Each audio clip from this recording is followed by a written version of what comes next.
entering Newcastle, Australia.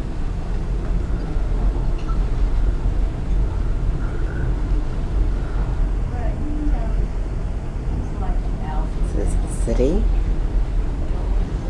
and all along the coast it looks like there are lots and lots of white sand beaches.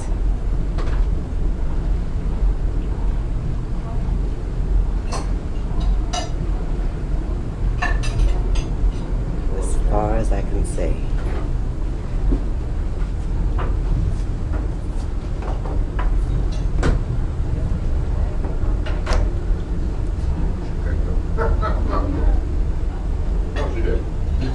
We're in the Newcastle Harbour, getting ready to dock, and we've had a fairly large welcome, it seems, from the locals. There are people all along in cars, and people waving to us.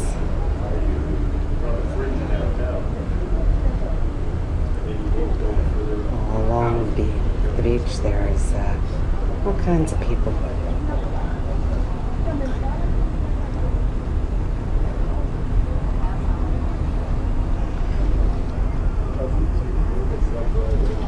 We're not quite into the harbor yet. Looks like we have to go around the bend. We're going to dock at one of the industrial docks, and then they're going to take us over by tender to the city docks.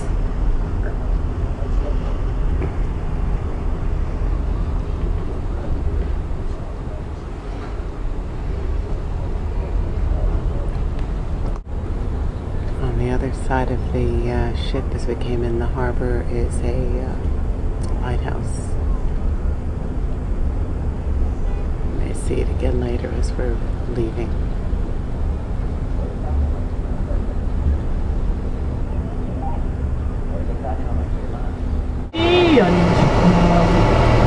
Wasn't very attractive, so now Newcastle. It's a very popular, pleasant place to walk up and down.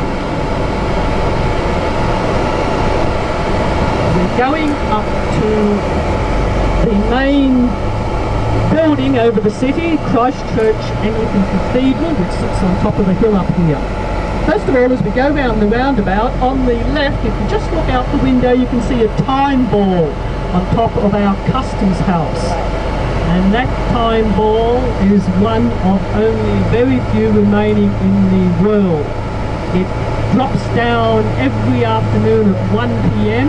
for the captains of the vessels coming into the harbour to check their timing equipment out.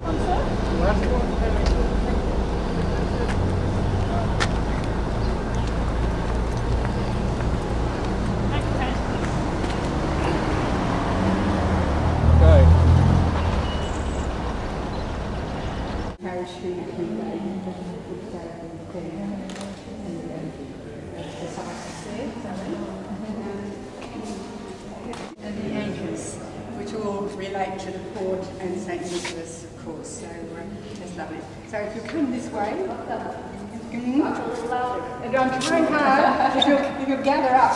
Service doctors and nurses and army people. As you can see, we have many army insignias there on the levers around. And if you will turn back in the lamp, in the cage there, is the Top Age, the original Top Age lamp, which was, Top Age was an organisation formed during the First World War by a minister with the idea of spreading the word, and Top Age stands for To Conquer Hate. And they lit the lamp in the prisons of war in Changi in Asia. They lit separate little rushlights, and every time they met, they had the lamp which to carry the light of the Christian message. And so we've been very fortunate to have the original Top Age's federal lamp is there behind the lovely grille. And the effigy there is the son of Lord Forster. Lord Forster was the Governor General at the time in Australia, and his son was killed in the war.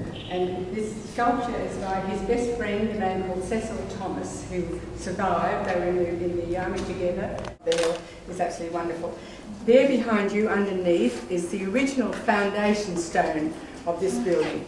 It was always thought to be there, and then after the earthquake, when they were digging in the foundations to renew the cathedral, we found the original stone is actually down there, so we've been able to light it up, and that was the church.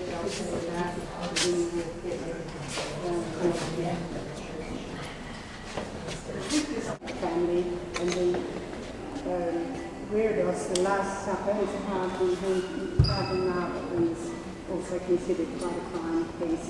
Again, in the church. And this is the bishop's throne behind you, which is all hand carved.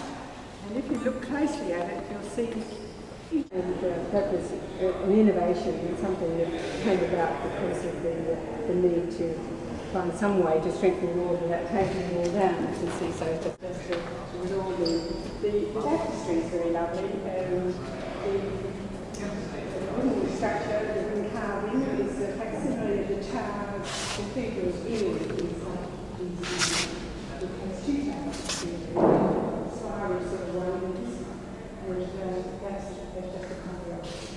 Next stop, Dave's taking us around our city sites. Yes, Dave, which way do you want to go, sir? Yep, round up. Yeah, that's what we did before up King Edward Park. Are you going to try and go down there again? Yeah, okay. Now, this is King Edward Park, and the governor of the colony had this as his personal grounds in the beginning, but now it is one of our, again, spectacular places to visit on tonight or tomorrow night. I'm not quite sure what night it is. We're having carols by candlelight here, and a lot of city celebrations take place in this area. That's our sunken garden down there. Racing around.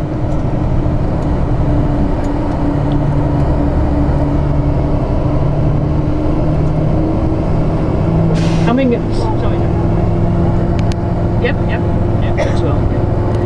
Coming up on the street, the other side of the park where it came up, that's the top street in Newcastle, the elite houses and expensive places to live. But first of all, on this left here, this building here, this was staffed, it was a radar station by the Royal Australian Air Force, and because it's got such a high point in the city, they did staff that area to keep a check on the ocean around us. 100 years, just a day or so ago. And Bar Beach, another suburb. Captain Macquarie, first of all, wanted this area, one of the convicts, to separate the lighthouse from the mainland, and he built a had a breakwater built. Are those people, they look familiar from the coach, I must have seen them there on the corner. So, and the coal, as I mentioned, the convicts used to bring the coal trucks up, the coal carts up and down here, so this was the first street to be established in the city. One of the first houses in the city was built here for a private resident. 2 stories, £900. It was a pretty pricey house way back in the late 1800s.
a nice view of the tender coming to the ship and another one going away from ship.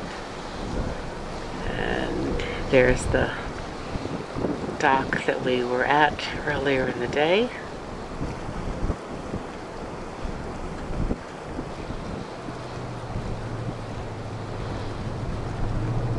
In the city of Newcastle.